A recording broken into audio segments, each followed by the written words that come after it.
Friends, Shabbat Shalom, and greetings to you all. How was your Father's Day? I hope it was great. Did you get a chance to honor Dad? You know, it's never too late. And just like we read about so often in the Torah, including this week, it can often be a splintering and non-unifying relationship, as sadly so many are. Dad's roles were often seen as different. And accordingly, Dad's relationship with children, especially sons, was more turbulent than Mom's. It's not time to make a change. Just relax. Take it easy. You're still young. It's your fault. There's so much you have to know. Find a girl. Settle down. If you want, you can marry. Look at me, I'm old, but I'm happy. I was once like you are now, and I know it's not easy to be calm when you found something going on. But take your time, think a lot. Think of everything you've got. You'll still be here tomorrow, but your dreams may not. How can I try to explain? When I do, he turns away again. It's always been the same old story. From the moment I could talk, I was ordered to listen. Now there's a way, and I know that I have to go away. I know I have to go. Now, isn't that more often than not the relationship between fathers and sons? But friends, since ancient times, the Jewish nation has had the belief that parents really have only one job. That's to teach. And even split relationships speak to the success of that. Independence, fortitude. Children are the future. We must guide, help, support, and educate them. They are the living legacy to who we are. What do you want your legacy to be? And of course, this is the time of year when we welcome summer. Solstice marked its entry the other day into the wheel of time. And happy birthday, Yosef. His birthday coincides with the solstice. A bright light in troubled times. And it's never too late to do something special to welcome the summer, the change in season. It was a time like the other three special days of the equinoxes and solstices, which were used to actually unify the solar and lunar calendars for the ancient world, and also encouraged gatherings to celebrate, just as we gather weekly, when we come together, as we connect as a collective consciousness of seekers showing faith. Any and all faith, love, any and all love is a community, a chavor, a fellowship. We don't have to be the same. We can all be different because we express our nature of kindness, compassion, thoughts, feelings, and hopes, and dreams and wishes, because it unites us all in this community house of spirit, Beth Ruach. Sharing, bringing light, keeping fear at bay. So once again, please do go ahead and invite everybody in. Physically, digitally, psychically, emotionally, spiritually, any way you want to gather and share. From Psalm 133, the Hine Matov. Hine Matov, Shemet Avinu, Hine Matov, Shemet Avinu. How good and how pleasant it is for brothers and sisters together. Community. Community. Community. Together. Let's all spread love, goodwill, and fellowship in the world. Remember, friends, this is your setting aside a little bit of sacred time in your sacred space to honor and converse with whoever, whatever you happen to believe in. We all believe in something. It's part of your kavanah, your intention. You put it out to the universe, It's your goodwill, and goodwill and intention are the roots of what you control in life, of what you can correct. Your intention sets in motion everything that occurs in your lives. So let's take some time now. Let's use that intention. Let's send some of that goodwill, some light, some healing, and renewal energy out to whoever you know that needs it. Healing and renewal for everybody.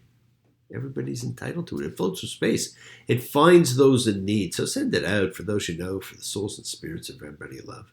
Think of whoever that needs healing and renewal and love, or just plain goodwill. Focus on them. Call their names. Not just for people. It's for our pets.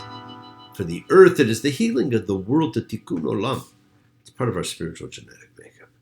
We have to help heal the world. We must each do what we can to improve and change our own little corner of the universe. As we change ourselves, we change the conditions of life. Part of that healing.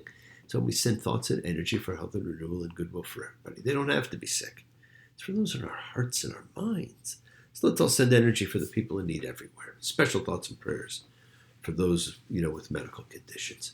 We pray for those who need prayer, because prayer is an effective method of communication with God, of entreating, of helping, of asking ourselves and others. We don't have to know them. We want health, recovery, good life, and for everybody around us. For Snoopy, Cindy, for Kelly and Dawn, for Virginia, Joseph, for the builder, Lisa, Jamie, for Jenna, Doria, Gloria, Kay, for Fern and Johnny, Ronnie, Connie, for Tally, for Nina and Danny, for all those suffering and in need. Let's not forget to include the familiars of our lives, all of our sacred animal friends everywhere, for everybody in need, for the whole world, for Rosemary. Friends, it is the kindness, the healing wishes, goodwill, and love we all send out. It just circles the world, finding those in need. So thank you, each of you, for all you do, for all you care, because the world is a world of spirit. And spirit, my friends, never dies. Me.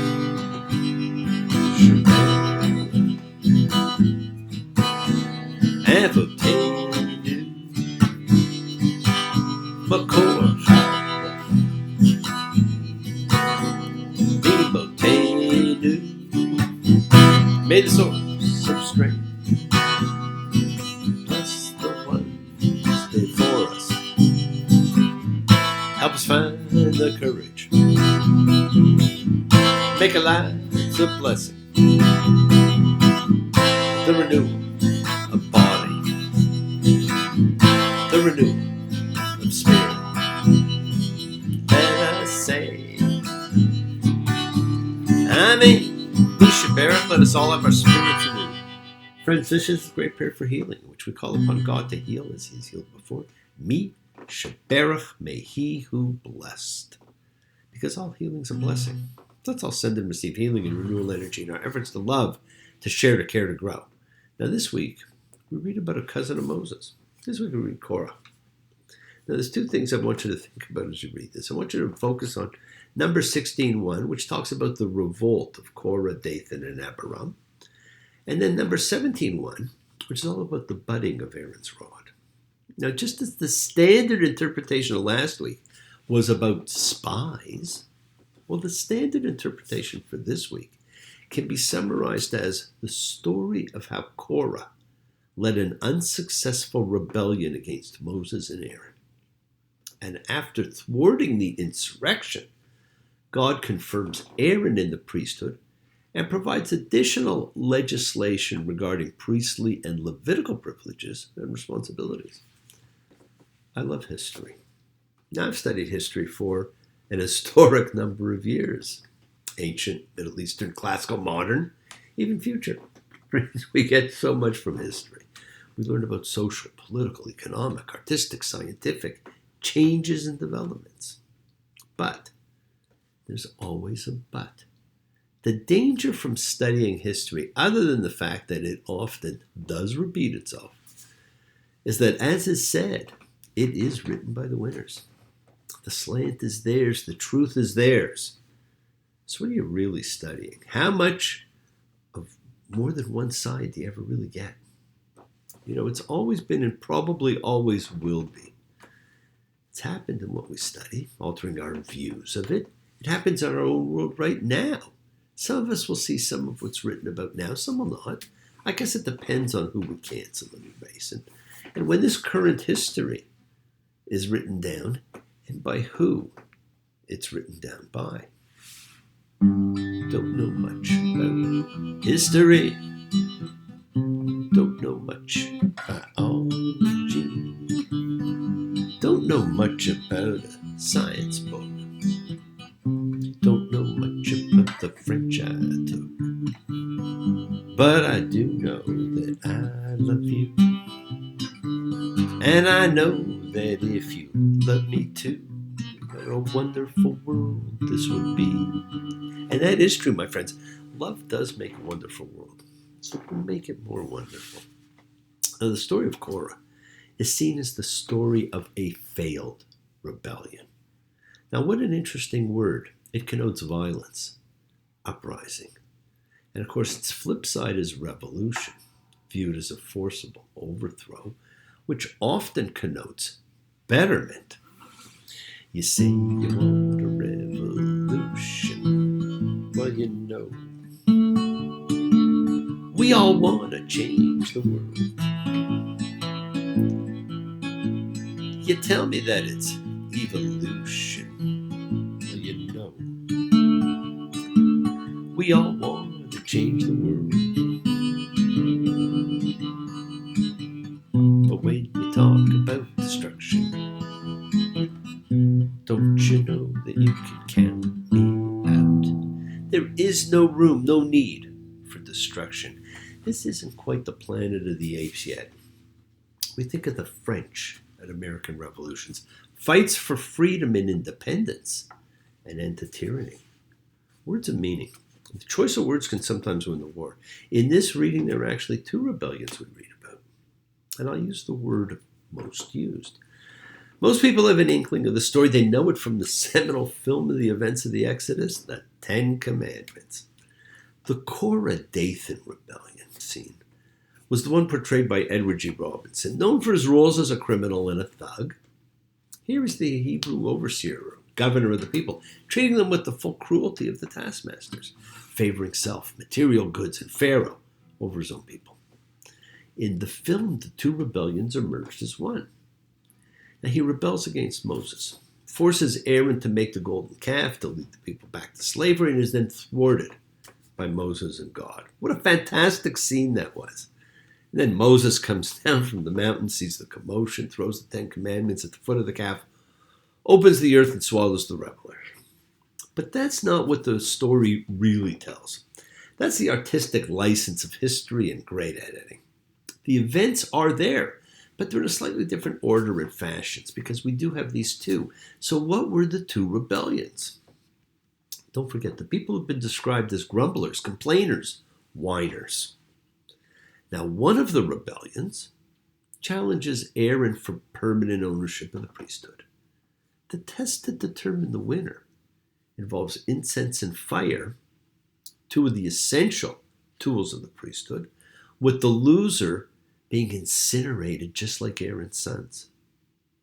Now, the other rebellion features challenges against Moses for control of the political structure, and those are the ones that the earth opens and swallows. These are not rabble as revolutionary. These two are the tribal leaders representing other leaders who feel the same way. The people have been told they're a nation of priests, all of them. So another Levite leader wants to know why Aaron, a Levite, should have permanent single-family control of the priesthood. Aren't all priests deserving of the opportunity? Numbers 16:3. You have too much. For all the community, they're all holy, and in their midst is the Lord. Why should you raise yourselves up over the Lord's assembly? Skill versus birthright. Kind of like royal privileges versus ability. And hasn't history shown us time and time again, royal families and privileged rights change. In the long run, skill and ability prevails. Today's royalty may not be tomorrow's, but skill is never ending. Have we not always been encouraged to be our best? Why do we do it, if not to promote? Success and skill go hand in hand, or at least they used to. And in the final test, it involves the staffs of the 12 chiefs, and Aaron's wins. It flowers and blooms. Aaron's staff will be the staff used in the future, the staff to rule with. Kind of like the One Ring, to rule them all. Yes, my friends, the world is sacred. So is everything in it. Express your gratitude, light a candle, make a wish. Celebrate your life and the lives of those you love. Share your feelings with them. Live free, be free, honor your freedom, be well, be happy, be blessed. Share and honor the light and all who live in the light and continue to shine. Continue to send everybody you know goodwill and love. Pray for peace and freedom for everyone. An end to terror and hatred. Remember, we're a community. We learn together, we celebrate each other, we love each other, we share this ride together. Men and women equally. Let's send out love, not fear. Send out peace, harmony, goodwill, and healing to all who need it. And please do learn to forgive and learn to love. Open your hearts. Honor the relationships of your life. Tell those you love that you love them. Take advantage of the time we have. Enjoy the journey. We take the twists and turns and the patterns that weave through the fabric of our lives in our efforts to grow, to learn, to be, to love. So please do love. Now bless you all. Have a fantastic week, a week of love and light, a week of peace, a week of miracles. And miracles happen all the time. Like I just had a miracle happen in my life. Examine your intentions and use them to print your will in the universe. We set in motion all that happens in our lives. It's our intention, our kavana, our cause, our effect. Everything's linked. You have time to forgive and be forgiving. You have the knowledge of what's good and bad, so acknowledge what you've done wrong to yourself, to God, to any person you've wronged. Ask forgiveness, but always do so with sincerity, with accountability, with vulnerability. Forgive those who've hurt you as you learn to be forgiving and compassionate, because the secret of forgiveness, compassion, and peace is in acceptance. Can you accept yourself, other people in the world as they are? Can you accept life as it is without trying to control it? If you do, you can experience the peace that acceptance brings. So do not stop your journey. Do not stop moving towards your promised land. It's your home. Keep on dreaming, keep on being, keep sharing, keep shining, keep teaching. Keep spreading joy and goodwill. Do not follow fear. Follow love. It's always in front of you. And remember to have faith and unwavering adherence to principle. Just as I have faith in the principle of love and all of you. Act with purity of heart and mind. Despise none, defraud none, hate none. Cherish all, honor every child of God, every creature of the earth. May all people know peace this year. May you nurture kindness and love everywhere you go. Work to be present in the body. Expand the heart, quiet the mind. As the deepest source of real power lies in consciousness and your ability to be mindful, to be aware, to be present in all of life's circumstances. So make the most of your time in this life. Continue to touch and transform lives around you, because you're never alone. You are forever blessed. And you have the ability to bring blessings to everybody you meet, health, love, and renewal to everybody you come across. We're all energy. Energy cannot be destroyed. It can only be transformed. Your words are your power to transform, to love, to bless. So be generous with them as you bless others and bless yourself. Love with the heart, because we're all part of a greater whole. Embrace love, not fear. Forgiveness, not anger. Be there for someone, because someone will always be there for you, whether you know it or not. And continue to explore faith and belief, what they mean to you. And never accept shame as a natural state, because whatever you feel, others have felt. Whatever you've experienced, others have too. We share together. We learn together. We help each other, because we are each of us trying to find love, acceptance, and support. We all have or could have that special someone in our lives, so find them. Tell them what they mean. Keep forgiving those you need to forgive, and keep asking forgiveness from those you need to ask forgiveness of. Listen to the voice of God as he, she, it talks to you. Think before you speak, because your words can empower and free you, but they can also imprison you. Enjoy this journey. We are still the wilderness generations, my friends. We are the ones who will continue to work on forging a nation. We represent the interconnectedness of all, and we are forever blessed. Hey, I think the time is right for valorous revolution. But where I live, the game to play is compromise solution.